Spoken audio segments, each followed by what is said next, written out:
बिहार में जो सिंचाई की योजनाएं चल रही हैं, मुझे लग रहा है कि महाराष्ट्र के बाद, एकदम मेरे पास इसका सही आंकड़ा नहीं है, लेकिन मेरा अनुमान है कि महाराष्ट्र के बाद सबसे ज्यादा सिंचाई की लंबित परियोजनाएं बिहार में है। 1950 से चली जा रही है। अभी मधुबनी में, दरभंगा में, आज से नहीं, ये 50 बरस से ये योजना चली ही जा रही है। न कभी उसको पूरा किया जाता है, न उसको बंद किया जाता है। वो परमानेंट कमाने का उपाय है। दूसरा जो ये बांध की बात है, हर बार वही बांध सबको मालूम है। मतलब लोग तो गांव में ये बताते हैं कि पैसा देकर लोग बांध तोड़वाते हैं कि बांध टूटेगा तो फिर वहां पैसा आएगा। तीसरा जो सबसे बड़ी बात है कि जल को रिसोर्स की तरह हम देखते नहीं है कि पानी हमारी सबसे बड़ी ताकत हो सकती है, इस तरह से नहीं देखते। हम लोग पानी को अभिशाप के तौर पर देखते हैं, जबकि पानी बिहार की सबसे बड़ी ताकत हो सकती है। जैसे मान लीजिए हम लोग के पास इतने लोग हैं जो मजदूरी करते हैं। अगर आपके पास रोजगार का साधन होती है, आपकी ताकत हो। अगर रोजगार का साधन नहीं है तो आपके लिए अभिशाप है, लाइबिलिटी है। ये तो आप किस नजरिए से उसका इस्तेमाल करते हैं। सरकार की नजर में पानी कमाने का जरिया रहा है कि पानी से बाढ़ आने दो, तबाही मचने दो, उसमें कमाई करो। पानी से समाज की तरक्की कैसे होगी, बिहार का फायदा कैसे होगा, इसमें कैसे यहाँ इससे बिजली पैदा होगी, इससे सिंचाई कैसे होगी, इसकी चिंता नहीं है। सबकी चिंता यह है कि हर साल बाढ़ आए और उससे लूट हो, फिर अगले साल बाढ़ आए फिर लूट हो। अभी तो आपके जिले के ही जल संसाधन मंत्री हैं और इस जिले की क्या दुर्दशा है बाढ़ और सूखे को लेकर, आप देख लीजिए। हम तो जितने प्रखंड से घूमकर आ रहे हैं, लोग अपशब्द ही बोल रहे हैं। कहीं कोई नहर, मतलब कि कहीं नहर खुदवा गया झूठ मूठ का, और वहां लोग बता रहे पानी ही नहीं आ रहा है, लेकिन खुदवा कर दो चार जो भी कितने हजार करोड़ रुपए उसमें निकाले गए। दरभंगा तो उसका जीता जागता, जो मैं बात कह रहा हूं इसको तो आप देख सकते हैं दरभंगा में क्या हो रहा है। यहाँ का आदमी जल संसाधन मंत्री है, जबरदस्ती का काम पैदा करना और बिना ये सोचे समझे कि उस काम का कोई लाभ है भी कि नहीं है। काम दीजिएगा तभी तो चोरी होगा, उसमें काम कुछ न कुछ पैदा किया जाए। अभी तक के पदयात्रा में क्या अनुभव रहा है और सबसे बड़ी समस्या क्या है, नौजवानों को क्या फायदा मिलेगा? पदयात्रा के दौरान जो सबसे बड़ी समस्या मैंने देखी वो है बेरोजगारी और पलायन। अब आप ये कह सकते हैं कि बेरोजगारी और पलायन बिहार के सबसे बड़े मुद्दे हैं। इसको जानने के लिए पदयात्रा की क्या जरूरत है? पदयात्रा करने से पहले भी हमको इस बात का इल्म था, जानकारी थी कि बिहार में पलायन और बेरोजगारी सबसे बड़ा मुद्दा है। लेकिन पदयात्रा के दौरान इन समस्याओं के सामाजिक आर्थिक पहलुओं की समझ बनी और इनकी विकरालता का अनुभव हुआ। जैसे आप पलायन को ले लें, पलायन के बारे में हम लोग की सोच है कि बिहार से आंकड़े बताते हैं कि करोड़ों लोग नौजवान बाहर जाते हैं मजदूरी करने। लेकिन जब गांव में मैं इतने दिन से घूम रहा हूं तो मैंने पाया कि पलायन सिर्फ गरीबों का मुद्दा नहीं है। गरीब घर के बच्चे मजदूरी करने के लिए बाहर जा रहे हैं, लेकिन जो बिहार के नजरिए से समृद्ध परिवार हैं उनके बच्चे भी पलायन कर रहे हैं। वो नौकरी और पढ़ाई के लिए पलायन कर रहे हैं। पलायन हर परिवार को इफेक्ट कर रहा है। गरीब का जो बच्चा है उसको मजबूरी में जाना है, और जो समृद्ध परिवार के बच्चे हैं उनकी भी मजबूरी है कि उनको भी जाना है।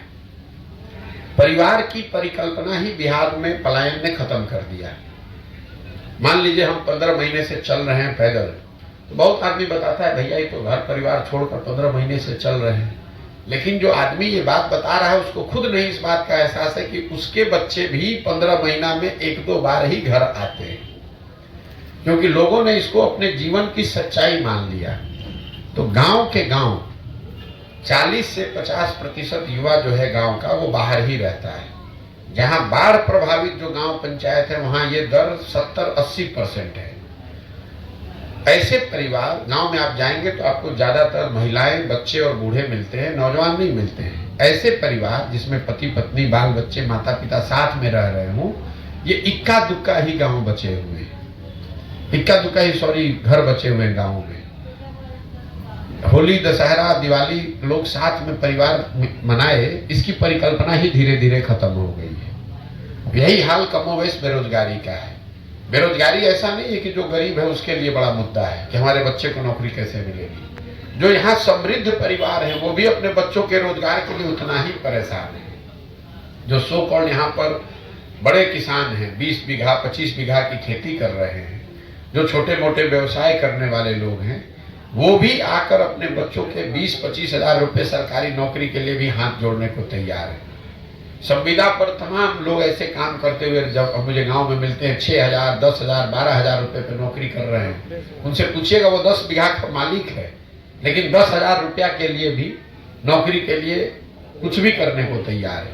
तो बेरोजगारी और पलायन ये सर्वस्पर्शी समस्या है, सबसे बड़ी और सबसे ज्यादा दुखद है। संविधान बनाने वाले लोगों ने ये कहा कि आरक्षण लागू हो और ये समय सीमा तक हो, 20 वर्ष के लिए किया जाए। क्यों कहा? क्योंकि उनकी सोच थी कि 20 वर्ष में अवसर की समानता सबको मिल जाएगी। अवसर की समानता क्या है? अवसर की समानता सिर्फ नौकरी नहीं है, अवसर की समानता ये भी है कि सबको एक तरह के विद्यालय में पढ़ने का भी अवसर मिले। अवसर की समानता ये है कि कोई बच्चा भूखा भी न सोए। तो अगर कोई बच्चा, उसको पढ़ाई करने की सुविधा नहीं है, उसको भोजन नहीं है, उसको रहने का घर नहीं है, उसका मुकाबला आप ऐसे लड़के से कराएंगे जो अच्छे स्कूल में पढ़ रहा है, जिसको 4 ट्यूशन दिया जा रहा है, जिसको खाना बढ़िया मिल रहा है, तो अवसर की समानता नहीं हुई। तो कई लोग ये सवाल पूछते हैं कि आरक्षण कब तक? आरक्षण तब तक जब तक अवसर की समानता सामाजिक आर्थिक नजरिए से न हो जाए। तो ऐसा नहीं है कि 20 वर्ष के लिए प्रावधान किया गया और आरक्षण को अब बढ़ाया जा रहा है। जिस दिन ये सारे वर्गों के आर्थिक सामाजिक आंकड़े पैरामीटर में या सारे समाज के लोग करीब करीब बराबर हो जाएं, थोड़ा कम या ज्यादा, तब आपको आरक्षण हटाए जाने की बात करनी चाहिए। जब तक अवसर की समानता न हो तब तक आरक्षण रहना चाहिए, ताकि जिनको अवसर थोड़ा कम मिला पढ़ाई में, आर्थिक वजहों से, सामाजिक कारणों से, उन लोगों को हाथ पकड़कर आपको थोड़ी मदद करनी पड़ेगी। और बात महत्वपूर्ण आप लोग समझिए, ये बिहार में जो आरक्षण का जो भूत चलाया जाता है, दायरा बढ़ाने, तो इसका भूत आप समझिए क्या है। टोटल सरकारी नौकरी में बिहार के 1.57% लोग ही हैं। चपरासी से लेके मुख्य सचिव तक सबका संख्या जोड़िएगा तो वो है 1.57%। जो बिहार की आबादी है उसका 1.57% ही सरकारी नौकरी में है। तो अगर आप उसमें आरक्षण का दायरा बढ़ा भी दीजिएगा तो कुछ हजार लोगों को फायदा होगा। 98.5% जो आबादी है वो तो उस दायरे में आती ही नहीं है, वो सरकारी नौकरी में है ही नहीं। तो आप आरक्षण चाहे 100 कर दीजिए, उससे कैसे उसकी गरीबी दूर होगी। इस संदर्भ में हम आपका नजरिया जानना चाहते हैं, आपका क्या, मान लीजिए आप आएंगे। हमारा नजरिया हमने आपको बता दिया, जो भी संविधान के अनुसार व्यवस्था बनाई गई है वो व्यवस्था होनी चाहिए। लेकिन मेरा नजरिया ये है कि समाज में सुधार तब होगा जब इनको अवसर की समानता शिक्षा में दी जाए, अवसर का समानता भूमि में दिया जाए, अवसर की समानता पूंजी में दी जाए।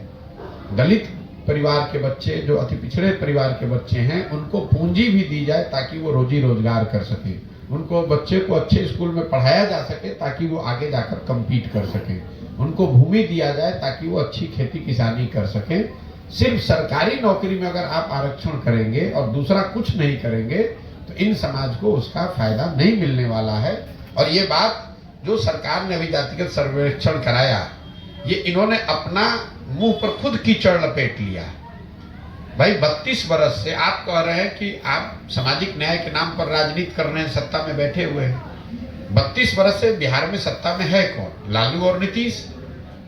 तो अगर इन वर्गों के साथ अन्याय हुआ, इनको वो लाभ नहीं मिला, ये वंचित रह गए, तो इसका दोषी कौन है? जो सत्ता में बैठे हैं। तो लालू नीतीश को ये जवाब देना चाहिए कि 32 बरस सामाजिक न्याय के नाम पर राजनीति करने के बाद, 32 बरस इनके नाम पर, इनके वोट से राजा बनने के बाद आपने इनके लिए क्या किया? ना उनकी आर्थिक स्थिति सुधरी, ना उनकी शैक्षणिक स्थिति सुधरी, ना उनको सरकारी नौकरियों में उनकी संख्या बढ़ी। अब फिर आप कह रहे हैं कि इसको 50 से 65 से 80, अब जो करना है कर लीजिए। भाई जब वो आदमी चला गया मजदूरी करने बॉम्बे में, तो आप बिहार में सरकारी नौकरी में कितना भी आरक्षण दे दीजिए।